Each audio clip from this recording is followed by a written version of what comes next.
예수님의 재림을 간절히 기다리고 진리를 사랑하시는 성도 여러분, 안녕하십니까? 우리 주님께서는 당신의 말씀대로 땅의 모든 족속들이 하늘 구름을 타고 오실 당신을 볼 것이라고 하였습니다. 마태복음 24장 30절입니다. 그때에 인자의 징조가 하늘에서 보이겠고 그때에 땅의 모든 족속들이 통곡하며 그들이 인자가 구름을 타고 능력과 큰 영광으로 오는 것을 보리라. 요한도 계시를 통해 땅의 모든 족속이 구름 타고 오실 그리스도를 볼 것이라고 했습니다. 계시록 1장 7절 볼지어다 그가 구름을 타고 오시리라. 각 사람의 눈이 그를 보겠고 그를 찌른 자들도 볼 것이요 땅에 있는 모든 족속이 그로 말미암아 애곡하리니 그러하리라. 아멘. 그런데 예수님의 재림의 영광을 보고 땅의 모든 족속이 왜 통곡하고 애곡하는 것일까요? 그것은 주님의 재림의 광경을 보는 지구촌 대다수의 사람들이 그리스도와 복음을 끝까지 거절하고 세상과 사단을 선택한 그 결과로 구원을 영원히 잃어버림 당할 것을 알기 때문에 통곡하는 것입니다. 왜냐하면 계시록 16장의 7재앙은 말 그대로 악인들에게 임하는 재앙인데 그 재앙의 끝에 재림이 이루어집니다. 악인들 입장에서는 첫째 재앙, 종기 재앙이 자기 피부에 나타납니다. 짐승의 표, 즉 이를 법령에 굴복한 사람은 첫째 재앙을 받습니다. 그럼 자신이 짐승의 표를 받은 자는 것을 종기 재앙을 통해 확인이 되고 결국 구원을 상실했다는 것을 안다는 것입니다. 그래서 악인들은 이렇게 부르짖습니다. 계시록 6장 14절에서 16절입니다. 하늘은 두루마리가 말린 것 같이 떠나가고 각 산과 섬이 제 자리에서 옮겨지매 땅의 임금들과 왕족들과 장군들과 부자들과 강한 자들과 모든 종과 자유인이 굴과 산들의 바위 틈에 숨어 산들과 바위에게 말하되 우리 위에 떨어져 보호자에 앉으신 이의 얼굴에서와 그 어린 양의 진노에서 우리를 가리라. 계시록 16장의 7장 가운데 있는 세상의 모든 악인들은 하나님과 그리스도의 재림의 영광이 7재앙보다 더 두렵기 때문에 산들과 바위들어 그 영광을 보지 않도록 자신들을 가리워 달라고 애걸 하는 것입니다. 그 같은 악인들의 통곡의 울부짖음은 천년기 이후에 그리스도와 하늘새 예루살렘과 구원받은 성도들이 우주 천사들에 둘러싸여 지구 행성에 갈람새나 내려오고 둘째 부활 당한 악인들이 최종적으로 집행 심판을 당하기 전에 다시 대성 통곡하게 되는 것입니다. 그러나 예수님의 재림을 부지런히 복음 활동하면서 기다리는 성실한 성도들은 재림의 광경을 볼 때 얼마나 기뻐하겠습니까? 오직 그리스도의 재림의 그 한 날을 위해서만 사는 성도들에게는 예수님의 재림이라는 이 영원한 복음으로 이 죄악 세상에서 모든 것을 참고 인내하고 희생한 사람들이기에 구름 타고 오신 주님의 재림은 이루 말할 수 없는 벅찬 감동과 기쁨의 눈물과 환희를 맛보게 될 것입니다. 베드로전서 1장 10절입니다. 이 구원에 대하여는 너에게 임할 은혜를 예언하던 선지자들이 영구하고 부지런히 살펴서 자기 속에 계신 그리스도의 영이 그 받으실 고난과 후에 받으실 영광을 미리 증언하여 누구를 또는 어떠한 때를 지시하시는지 상고하니라. 그래서 오늘날 은혜 시기에 참으로 주님의 재림을 믿는 참된 그리스도인이라면 일상생활의 작은 일에서도 결코 등한히 하거나 부주의하게 살지 않을 것입니다. 그리스도의 임박한 재림을 사모하고 기다리는 사람은 결코 대충 적당히 게을리 살 수가 없는 것입니다. 하늘에는 결코 게으른 사람이 들어가지 못합니다. 예언의 말씀을 기도와 함께 부지런하게 연구하고 깨달은 진리를 실천하는 그런 겸손한 사람들이 들어가는 곳이 곧 하늘입니다. 우리 눈에 보이진 않지만 각 성도에게는 천사가 항상 옆에 있습니다. 그 천사는 구원받을 후사들을 위해 봉사하라고 보내심을 받은 천사들입니다. 히브리서 1장 14절 모든 천사들은 섬기는 영으로서 구원받을 상속자들을 위하여 섬기라고 보내심이 아니냐. 이렇게 천사들도 밤낮으로 구원받을 상속자들 위해서 봉사하고 있는 것입니다. 하늘의 천사가 자신의 주위에 항상 있다는 것을 의식한 사람은 결코 게으르게 살 수가 없을 것입니다. 그래서 하늘에 시민권을 두고 있는 사람이라면 범사에 부지런하고 근면하는 습관의 품성으로 개발되어야 할 것입니다. 하늘새 예루살렘 교회의 찬양대 14만 4천에 들어갈 이 땅의 후보들은 이 땅에서 먼저 진리로서 거룩한 성도가 되어야 할 것입니다. 요한복음 17장 17절 그들을 진리로 거룩하게 하옵소서. 아버지의 말씀은 진리입니다.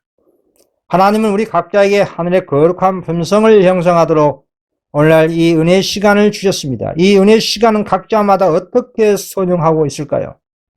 대충 적당히 시간을 의미 없이 허비한다면 그것은 하나님께 큰 죄를 범한 것입니다.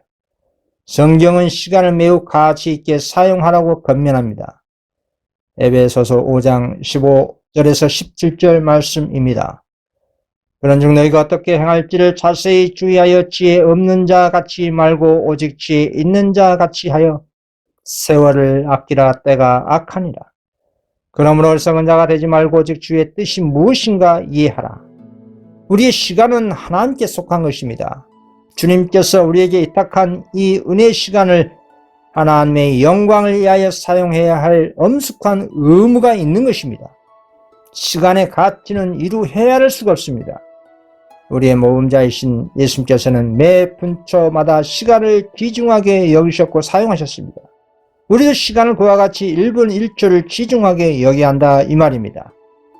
우리의 인생은 헛되이 보내기엔 너무나 짧습니다. 우리가 영생을 위하여 준비할 은혜 시간은 오늘 하루밖에 없다라는 생각을 가지고 사는 것이 중요합니다. 내 자신이 내일 아침에 일어나 살아있을지 어떻게 알겠습니까? 사람들은 오늘도 이렇게 살아있으니 내일도 모레도 계속 무탈하게 살아있을 것이라고 무의식 속에서 당연하게 여기며 살아가고 있습니다. 그렇게 시간을 감사함 없이 허비하게 되면 하나님의 주신 은혜 시간을 낭비하는 것에 대해서 분명히 정죄를 당하게 될 것입니다. 하늘새 예루살렘 성에 봉사할 14만 4천 성도는 참으로 부지런한 하늘 찬양대입니다. 우리가 그 무리에 들어가려면 결코 이 땅에서 시간을 낭비할 시간이 없을 것입니다. 무엇보다도 이기적 오락을 위해서 쓸 시간도 없을 것이고 특히나 제2의 방종할 시간은 더더욱 없을 것입니다. 영생을 위해서 품성을 개발해야 할 때는 바로 오늘 지금인 것입니다. 조사 심판을 위해 준비할 때도 바로 오늘 지금입니다. 우리 인간은 태어나자마자 죽어가기 시작합니다. 그리고 인생의 연수가 7, 80년 기간 동안 영생을 얻는 데 대한 참된 지식을 얻지 못한다면 이 세상의 수고는 모두 헛된 것이 되고 말 것입니다. 모든 날과 시간을 성실하게 근무하는 날처럼 소중하게 여긴 사람은 하늘직과 영생을 위해 자기 자신을 적합한 자가 되도록 준비할 것입니다. 그런 사람은 이 땅에 태어난 것이 너무나 복된 일일 겁니다. 그러나 가룟 유다를 보십시오. 주님께서 그에게 무엇이라고 했습니까? 마태복음 26장 24절입니다. 인자는 자기에게 대하여 기록된 대로 가거니와 인자를 파는 그 사람에게는 화가 있으리로다. 그 사람은 차라리 태어나지 아니하였더라면 제게 좋을 뻔하니라. 자신의 주님을 은 30냥에 팔아버리고 회개하지 않고 결국 자신을 살인한 가룟 유다의 운명을 내다보시고 차라리 태어나지 않는 것이 더 나았을 것이라고 하셨습니다. 이 얼마나 비참한 불행한 가룟 유다의 불행입니까? 운명입니까? 영생의 근원이신 예수님께 진리의 복음을 그렇게 듣고 보고 경험을 했음에도 불구하고 영생보다 물질을 더 사랑한 가룟 유다의 선택은 태어나지 않는 것이 자신에게 좋았다 이 말입니다. 몰라도 가룟 유다와 같은 삶을 살기를 선택한다면 결국 가룟 유다처럼 영생을 잃어버리는 불행한 운명이 될 것입니다. 그래서 일단 낭비된 시간은 전혀 회복할 수가 없습니다. 우리가 우리 시간을 아낄 수 있는 단 한 가지 방법은 오직 남아있는 시간을 최고로 가치 있게 사용하는 것입니다. 시간을 최고로 가치 있게 사용한다는 것은 하나님의 크신 구속사업의 주님과 동역자가 되는 것입니다. 자신이 깨달은 진리를 작은 전도지로 만들어서 집집마다 우편함에 투입하거나 자동차에 끼워 넣거나 어떤 식으로든지 복음 사업을 할 수가 있는 것입니다. 하나님께서 우리에게 위탁하신 이 은혜 시간을 셋째 천사 복음 사업과 영생과 우리 주님의 제 이름을 촉진하는 밤중 소리에 외치는데 시간을 투입할 때 우리의 삶은 참으로 거룩하고 경건한 삶으로 꼴지어져 하나님께 영광되고 그 결과도 영생의 삶이 되는 것입니다. 이렇게 시간을 지혜롭게 사용하는 사람에게는 하늘에 살 적합한 성품으로 개발이 무의식 가운데 되는 겁니다. 이렇게 부지런하게 은혜의 시간을 선용한 사람이 하나님의 자녀가 되고 우주 천사들의 친구가 되기에 합당하게 될 것이라 이 말입니다. 그래서 지금은 영적으로 인치는 지성소 시대이고 우리의 심령을 참으로 경건하게 만들어야 할 대속죄의 시대에 살고 있습니다.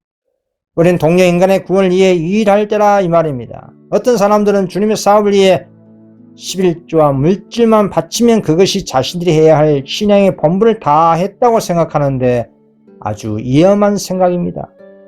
자신의 품성 개발과 하나님을 위해 개인적으로 봉사할 수 있는 귀중한 시간을 이용하지 않고 헛되이 낭비해서는 안 될 것입니다. 건강한 사람이 하나님을 위해 부지런하게 봉사하는 것은 자신의 특권이고 축복과 의무입니다. 이 같은 삶은 과거 초대교회 때 이른비 성령 받은 성도들의 특성입니다. 이른비 성령을 받은 그 당시 성도들은 부지런하게 선교활동하면서 성령을 기다린 것입니다. 한가하게 기도만 하고 기다린 것이 아니라 이 말입니다. 모든 사람들이 영혼을 그리스도께로 인도하는 일에 힘써야 하는 것입니다. 단순히 재물만 바치는 것만으로는 이 영혼군 사업을 대신할 수가 없습니다. 우리의 나태와 안일과 태만으로 인하여 우리 이웃의 사람이 주님을 만날 준비를 갖추지 못하게 된다면 큰 심판날에 우리가 하나님께 뭐라고 대답할 수가 있겠습니까? 입이 망한 개라도 할 말이 없을 것입니다. 우리가 이 땅에서 무엇을 먹고 마시고 있고 어떻게 살아야 할 생활의 염려는 하늘의 영원한 사물과 비교할 때에 그런 것들은 먼지에 불과합니다. 그런 세속적인 일들을 근심하고 걱정하는 일에 온 정신을 쏟기에는 인생이 너무나 엄숙하다는 것입니다. 그래서 우리 주님은 이렇게 말씀하셨습니다. 마태복음 6장 33절입니다. 너희는 먼저 그의 나라와 그의 의를 구하라. 그리하면 이 모든 것을 너희에게 더하시리라. 하나님의 나라와 의는 그리스도의 품성입니다. 이 같은 그리스도 같은 품성으로 성도가 꼴지어져 열매가 익을 때 우리의 농부이신 주님께서 당신의 열매를 수확하기 위해 속히 오신다는 것입니다. 성경은 게으르고 일하지 않는 자는 먹지도 말라고 했습니다. 게으름은 세상을 괴롭히는 사단의 속성입니다. 목적 없이 게으른 것처럼 무수할 만한 악은 없는 것입니다. 참으로 거듭난 사람이라면 새하늘 새 땅에서 살 적합한 성품으로 개발되도록 부지런히 활동하는 복음의 일꾼들이 될 것입니다. 부활하신 예수님께서 제일 먼저 하신 일이 무엇이었습니까? 그분께서는 제일 먼저 당신의 수의를 잘 정리해서 개켜놓았습니다. 이것이 작은 일처럼 보일 수 있겠지만 놀라운 우리 주님의 성실한 품성을 볼 수 있는 장면입니다. 오늘 사람들은 아침에 일어나면 이불도 개켜놓지 않고 하루를 시작하는 사람들이 많이 있을 것입니다. 이렇게 작은 일에도 등한시한 사람에게는 더 큰 일을 할 수가 없다는 것을 우리 주님께서 말씀하셨습니다. 누가복음 16장 10절 지극히 작은 것에 충성된 자는 큰 것에도 충성되고 지극히 작은 것에 불의한 자는 큰 것에도 불의하니라. 특히 말세 사는 하나님의 백성들에게 짐승의 표라는 인류의 시험과 7재앙의 멸망이 임박해 오고 있습니다.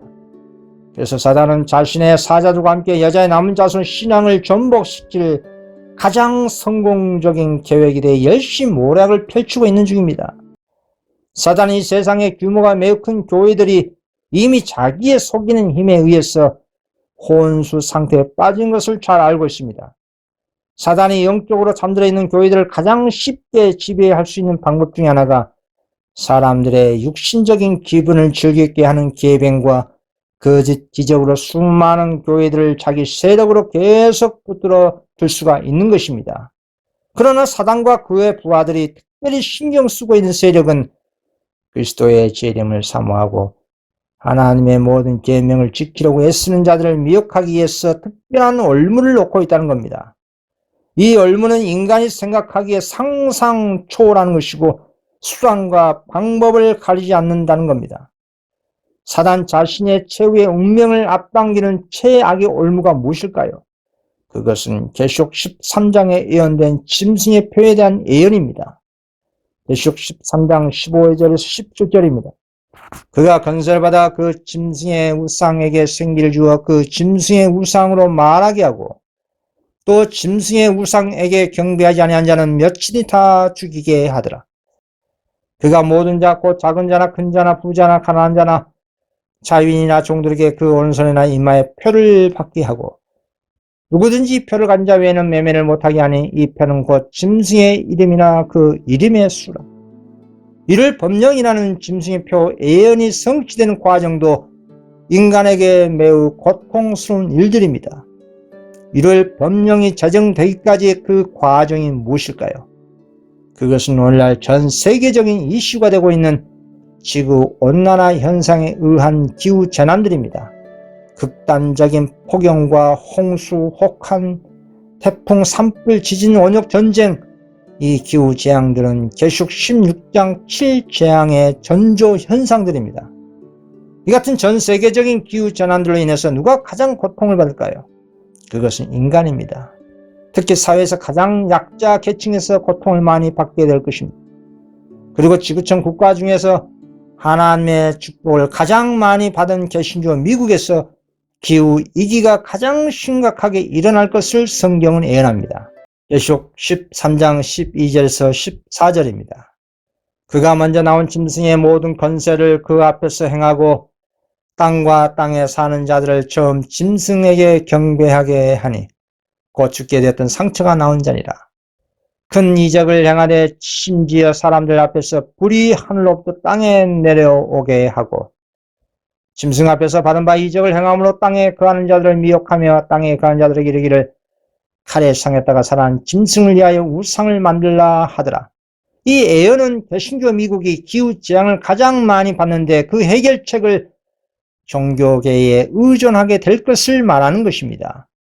기후재앙은 인간의 힘으로 해결될 수가 없다는 것을 알게 될 때 그제서 사람들은 신을 찾게 됩니다. 세상의 과학자들은 이구동성으로 기후변화는 식량과 물 부족, 홍수 증가, 극심한 폭염, 질병, 수많은 난민 발생, 경제적 손실 등등 다양한 상황으로 21세기 지구 거민에게 끼칠 가장 큰 위협이라고 전망하고 있습니다. 그러나 이 같은 극단적 기후현상은 말세에 일어날 천재지변을 마태복음 24장에 주님께서 미리 알려주셨고 계시록 16장의 7재앙의 전조현상으로 오늘날 21세기 후반으로 갈수록 더 심각하게 일어날 것을 알려주고 있습니다. 바다와 육지에서 일어난 재난, 큰 산불, 우박, 태풍, 홍수, 회오리 바람, 지진, 원역, 전쟁, 이 모든 재난들은 사단이 일으키고 있다는 것을 욥기서를 보면 알 수가 있습니다. 사단은 기후재앙을 통해 인간의 삶과 정신을 황폐화시켜버리고 임박한 재림의 날을 사람들로 하여금 준비하지 못하게 합니다. 오늘날 뉴스에 나온 대로 극단적 추위나 또 반대로 50도 이상의 폭염이 지속된다면 사람들이 어떻게 될까요? 이런 이상기후로 인간의 정신과 몸은 극렬한 스트레스로 고통을 받기 때문에 국민들은 국가의 무능에 불평, 불만이 고조되고 사회적 분노가 폭력으로 나타나서 무정부 사태가 발생하게 되는 겁니다. 그만큼 오늘날 모든 나라들이 공통적으로 기후재앙으로 인해서 속수무책이 되고 마는 것입니다.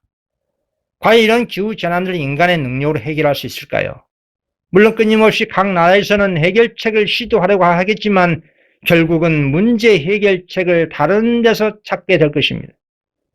특히 셋째 천사 기별을 믿는 사람들은 예언 성취와 관련해서 계시록 13장의 둘째 짐승 미국에 의해 만들어질 짐승의 우상, 즉 미개신교 세력을 유심히 살펴보시기 바랍니다. 계시록 13장 14절 다시 보겠습니다. 짐승 앞에서 받은 바 이적을 행함으로 땅에 거하는 자들을 미혹하여 땅에 거하는 자들에게 이르기를 칼에 상했다가 살아난 짐승을 위하여 우상을 만들라 하더라. 이 예언의 성취는 전 세계를 호령하는 미국일지라도 기후재앙을 해결할 수가 없기 때문에 정치가 종교에 의탁해서 문제를 해결하고자 하는 모습입니다. 이 같은 오늘날 정치와 종교 연합은 과거 하나님의 교회라고 자부한 유대교회와 이교 로마의 연합으로 인해서 그리스도를 죽인 역사와 중세기 로마 교황권의 핍박에 정신이 말세 다시 부활해서 하나님의 계명을 지키는 여자 남은 자손을 핍박할 것을 암시하고 있습니다. 계시록 13장 15절 말씀에 있습니다. 그가 건세를 받아 그 짐승의 우상에게 생기를 주어 그 짐승의 우상으로 말하게 하고 또 짐승의 우상에게 경배하지 아니한 자는 며칠이니 다 죽이게 하더라. 그래서 인간은 자신들의 세계에서 해결할 수 없다는 것을 절감하면 결국 신에게 매달리게 되는 겁니다. 과거 엘리야 시대 때 3년 반 동안 비가 오지 않아 세상이 황폐화될 때 이세벨의 바알 선지자들이 비를 구하는 것처럼 오늘날 재난이 극심하게 일어나게 되면 향후 개신교에서 행사하는 이적으로 기후사태의 문제를 해결하려고 할 것을 성경은 예언한 것입니다. 다음에 말씀을 보십시오. 계시록 13장 13절입니다. 큰 이적을 행하되 심지어 사람들 앞에서 불이 하늘로부터 땅에 내려오게 하고, 이 같은 하늘에서 불이 내려오게 하는 이적은 사단의 이적입니다. 과거 바알 선지자들이 비가 오지 않아 비를 내리게 해달라고 제사 지내는 것을 표상하고 있는 것입니다. 왕상 18장 26절입니다. 저희가 그 받은 송아지를 취하여 잡고 아침부터 낮까지 바알의 이름을 불러 가로되 바알이여 우리에게 응답하소서 하나 아무 소리도 없으므로 저희가 그 쌓은 단 주위에서 뛰놀더라. 이 같은 과거의 바알 선지자들의 모습은 향후 전개될 계시록 13장에 계시된 첫째 짐승인 천주 교황권을 닮은 짐승의 우상, 즉 미개신교 세력이 전면에 나서서 기후재난을 이적의 방식으로 해결하려고 하는 모습인 것입니다. 이 예언은 하나님을 믿노라는 개신교 미국이 계시록 13장의 첫 번째 짐승 교황권을 위해서 활동하고 기후재난을 막아보기 위해서 여러가지 과학적인 기술과 그리고 종교적인 바알 선지자들의 방식의 제사로 큰 이적을 행사할 것을 말하고 있는 것입니다. 결국 이런 이적은 사단의 역사로 인한 이적인 것입니다. 하늘에서 불이 내려오게 하는 이적은 초자연적인 사단의 역사입니다. 이 같은 이적이 미국에서 일어나면 사람들은 하나님의 이적이라고 기만당하게 되는 것입니다. 이런 이적이 일어나면 미국 내에서 어떤 예언이 성취되겠습니까? 그것은 둑불가진 새끼양 같은 둘째 짐승 미국 정치 세력이 첫째 짐승과 유사한 종교단체 미개신교 세력에게 힘을 실어주는 일을 하게 되는 것입니다. 그래서 오늘날 기후위기에 대한 미국 내의 개신교 단체를 유심히 살펴봐야 합니다. 그곳에서 다음과 같은 뉴스가 향후 나오게 될 것입니다. 모든 재난의 원인이 사람들이 일요일 안식일을 지키지 않기 때문에 그 죄 때문에 하나님이 진노하여 재난을 허락하였다는 논리로 여론이 일어나게 될 것입니다. 더 나아가 일요일을 법으로 경배 드리는 날로 제정해야만 세상에 일어나고 있는 재난들이 멈추게 될 것이라고 주장할 것입니다. 이 같은 일요일 법령에 대한 필요성을 미국 내의 개신교 단체에서 매일 뉴스에 등장하기 시작하면 계시록 13장에 예언된 짐승의 표, 즉 일요일 법령의 제정이 임박하고 지구 역사의 종점이 다 왔다고 확신해도 될 것입니다. 그래서 그런 사단의 올무에 맞서 하나님의 천사들이 계시록 18장 1절에 그리고 18장 4절로 계속 내려와서 짐승의 표를 받지 말라고 지속적으로 강력 경고하고 있는 것입니다. 계시록 14장 9절에서 10절입니다. 또 다른 천사 곧 셋째가 그 뒤를 따라 큰 음성으로 가로되 만일 누구든지 짐승과 그의 우상에게 경배하고 이마에나 손에 표를 받으면 그도 하나님의 진노의 포도주를 마시리니. 그래서 이런 사단의 올무에 맞서 하나님 천사들이 셋째 천사에 이어 계시록 18장 1절에 내려오고 그리고 계시록 18장 4절로 수많은 천사들이 내려와서 짐승의 표를 받지 말라고 지속적으로 강력하게 경고하고 있는 것입니다. 그러한 이 셋째 천사의 기별의 짐승의 표 예언이 성취됨에도 불구하고 극소수의 사람만 즉 14만 4천 명만 마지막 기별을 믿고 바벨론에서 나와 회개하고 인침받는다는 사실입니다. 계시록 18장 4절 또 내가 들으니 하늘로부터 다른 음성이 나서 이르되 내 백성아 거기서 나와 그의 죄에 참여하지 말고 그의 받을 재앙들을 받지 말라. 노아의 때 8명만이 홍수 심판의 경고를 끝까지 믿고 구원받은 남은 자손의 역사가 말세에도 반복되는 것입니다. 그래서 바울 사도는 아무리 영적 이스라엘 백성들이 바다 모래같이 많을지라도 하나님의 계명을 끝까지 예수 믿음으로 지키고 순종한 사람은 극소수이기에 남은 자손만이 구원을 받는다고 하는 것입니다. 로마서 9장 27절입니다. 이스라엘 뭇 자손의 수가 비록 바다 모래 같을지라도 남은 자만 구원을 얻으리니. 또 추가적인 증언을 보겠습니다. 미국 국민들은 은총을 받은 백성이었다. 그러나 그들이 종교의 자유를 제한하고 개신교의 신앙을 포기하고 로마교를 후원하게 될 때 그들의 제약의 잔은 차게 될 것이며 국가적인 배교는 하늘 책들에 기록될 것이다. 이 같은 미국의 모습은 과거 순수한 기독교 정신으로 충만했던 초대교회가 세월이 지난 후 세속적으로 변질이 되어 로마 가톨릭이 되고 이교 정치와 혼합된 법안권이 된 것 같은 형태의 미국과 그리고 미국 내 개신교 단체가 하나님을 배도할 짐승의 우상이 될 것을 알려주고 있는 것입니다. 사단은 종교를 타락시키기 위해서 세속적 권력과 유착하게 만든 역사는 매 시대마다 반복되어 왔습니다. 다음에 증언을 읽어보겠습니다. 짐승의 우상은 자기의 교리를 강요하기 위해 국권의 도움을 구함으로 생겨나게 될 배교한 개신교들의 단체를 나타낸다. 국가의 법령에 굴복하지 않는 자들과 하나님의 거룩한 날을 무시하고 불법의 사람이 제정한 일요일 안식일을 높이라는 국가의 법령에 순종하지 않는 자들은 모두 법안권뿐만 아니라 짐승의 우상인 개신교계의 압제하는 세력에 의하여 박해를 받게 될 것이다. 그렇습니다. 미국 정부는 계속 13장의 첫 번째 짐승인 교황권과 연합을 위해서 짐승의 우상을 만듭니다. 짐승의 우상을 만드는 것은 이 종교 세력에게 권력을 주어 말하게 하고 거침없이 행동하게 한다는 뜻입니다. 세속적인 권력을 잡은 미국 내 개신교 세력은 자신들의 교리에 맞지 않는다는 이유로 성경적 안식일을 지키고 일요일을 지키지 않는 사람들을 탄압할 것을 성경은 예언한 것입니다. 계시록 13장 15절 그가 건설을 받아 그 짐승의 우상에게 생기를 주어 그 짐승의 우상으로 말하게 하고 또 짐승의 우상에게 경배하지 아니한 자는 며칠인지 다 죽이게 하더라. 짐승의 우상으로 말하게 한다는 이 예언의 주인공이 곧 미국 내 개신교 단체들이고 이를 법령을 제정하는 데 여론을 그들이 주도하게 되는 겁니다. 그럼 이 개신교 단체가 이를 법령의 필요성에 대한 여론을 왜 무엇 때문에 주도하는 것일까요? 그리고 왜 미국 정치 세력과 천주교와 개신교 세력은 짐승의 표 즉 일요일을 법정 경배일로 제정하려고 하는 것일까요? 그것은 현실적인 분명한 이유가 있습니다.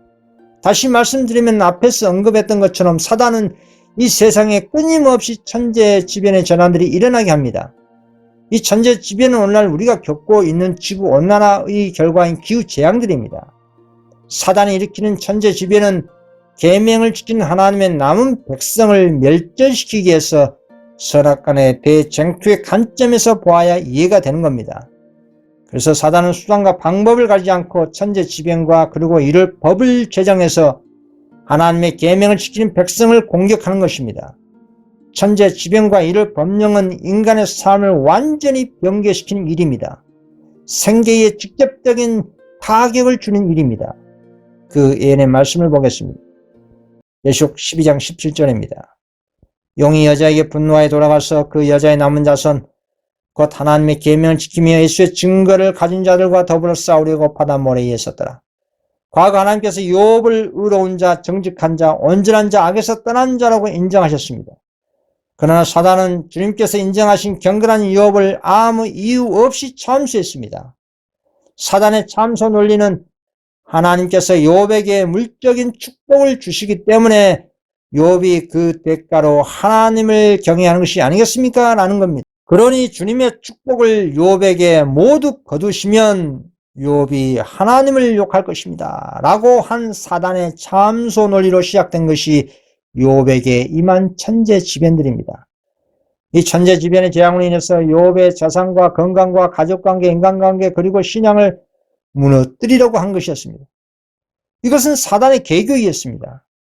그러나 여러분들이 잘 아시는 바와 같이 욥은 그런 엄청난 설상가상 재난들을 당했지만 사단의 추측대로 욥은 하나님을 욕하지 않고 도리어 제일 먼저 하나님께 감사, 찬양, 경배에 드렸습니다. 그 말씀을 보시기 바랍니다. 욥기 1장 20절에서 22절입니다. 욥이 일어나 겉옷을 찢고 머리털을 밀고 땅에 엎드려 애배하며 이르되 내가 못해서 알몸으로 나와 싸운즉 또한 알몸이 그리로 돌아가올지라. 주신 이도 여호와시오 거두신 이도 여호와시오니 여호와의 이름이 찬송을 받으실지니라 하고 이 모든 일에 욥이 범죄하지 아니하고 하나님을 향하여 원망하지 아니하니라. 이것이 하나님께서 인정하신 욥의 신앙입니다. 그리고 마지막 때 남은 무리의 신앙이어야 하는 것입니다. 그래서 선악간의 대쟁투의 관점에서 보면 오늘날도 사단은 욥을 참수한 논리로 여자의 남은 무리들을 동일한 논리로 이렇게 참수합니다. 저 남은 무리들이 하나님의 창조 기념일 제7일을 세상의 법으로 금지하고 일요일을 법정 경배로 제정하면 하나님의 제7 계명을 포기하고 내가 만든 일요일법을 지킬 것입니다. 과연 저 적은 무리들이 세상의 법으로 제정된 일요일 계명의 법을 어기고 자신들의 생계를 포기하면서까지 하나님의 계명 제7일 목숨 바쳐 지키겠습니까? 라고 참수하는 겁니다. 그러나 처음과 끝을 아시는 하나님은 당신의 남은 무리의 충성과 믿음과 신앙을 신뢰하시기 때문에 사단의 마지막 참소인 일요일 법령을 허락하신 것입니다. 그리고 다시 인간 세상에서 일어나는 현상을 보시기 바랍니다. 미국 내의 정부 당국자들은 오늘날 기후위기 즉 천재지변을 해결할 수 있는 방법이 인간의 방법으로는 해결할 수 없기 때문에 개신교에서 주장하는 재난의 원인을 믿게 되는 겁니다. 개신교 사회에서 주장하는 재난의 원인이 인간의 죄 때문에 그러하니 하나님께로 돌아가자는 범세계적인 회개 운동을 하는 겁니다. 이 말씀과 관련된 다음의 증언을 읽어보겠습니다. 그때에 큰 기만자는 사람들에게 이런 재난들이 하나님을 섬기는 사람들 때문에 일어나고 있다고 역설할 것이다. 하나님의 불쾌 여기심을 자극한 불의에 속한 자들은 범죄자들에게 언제나 무언의 견책을 하고 있는 하나님의 계명을 순종한 자들이 그들이 당하는 모든 재난의 원인이 된다고 비난할 것이다. 사람들이 일요일 안식일을 범했기 때문에 하나님의 진노를 받고 있다는 것과 그 죄가 재난을 일으켰기 때문에 일요일 준수를 엄격하게 강요하기 전에는 재난이 그치지 않을 것이라고 주장할 것이다. 그리고 넷째 계명 요구를 가르침으로 일요일에 대한 존중심을 없애버린 자들은 사람들을 괴롭게 하는 자요 하나님의 은총과 세속적 번영을 막아버린 자들이라고 선포될 것이다. 이처럼 모든 지상에 일어나고 있는 재난의 원인이 일요일을 지키지 않기 때문에 일어난 하나님의 재난이라고 주장하는 것입니다. 그러나 이런 재난은 사단이 실제적으로 일으킨 것들입니다. 특히 넷째 계명 제7일을 지키는 적은 무리들이 일요일을 짐승의 표라고 주장하고 일요일에 대한 존중심을 잃게 하기 때문에 하나님의 진노가 세상에 내리고 있다는 아전 인수식의 해석을 한다는 것입니다. 다시 선악간의 대쟁투의 관점에서 사단의 입장에서 볼 때 일요일법을 제정해서 하나님의 십계명 제7일을 남은 백성들 하여금 범하게 하고 지구촌 모든 사람들이 사단 자신의 백성이라고 온 우주 세계를 향해 주장할 수 있는 명분이 되는 겁니다. 그리고 결정적으로 사단은 하나님의 십계명 율법이 인간이 지킬 수 없는 잘못된 율법이라는 것을 온 우주 세계에 증거할 수가 있는 것입니다. 그리고 이 같은 명분으로 사단은 하나님 율법이 흠이 있다는 것을 공격해서 하나님의 자비와 공의 품성을 공격하는 것입니다. 이 같은 기만적 행위는 자신이 이 지구 행성을 영원히 지배하고자 하는 명분이 되는 겁니다. 그러나 이 같은 그리스도와 사단 간의 선악간의 대정투의 본질을 모르고 미국 내 개신교 단체는 재난들이 일어난 이유가 일요일을 지키지 않기 때문에 하나님이 진노하셔서 재난이 일어난다고 잘못 해석한다 이 말입니다. 그래서 미 개신교 단체는 회개 운동과 함께 일요일을 하나님께 경배해 드리는 법정 경배를 제정하면 하나님의 진노가 가라앉게 될 것이라고 요론을 주도합니다. 그리고 대다수 국민들은 그 같은 미국 개신교의 가르침에 공감대가 형성되고 일요일을 법정 경비일로 제정하자는 여론이 결국 미국 의회에 입법되고 통과되는 겁니다.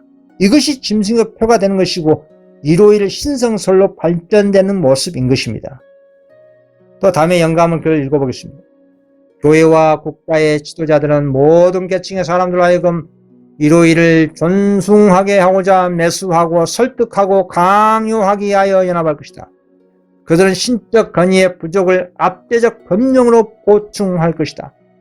정치적 부패는 정의를 사랑하는 마음과 진리를 존중하는 마음을 소멸시키고 있다.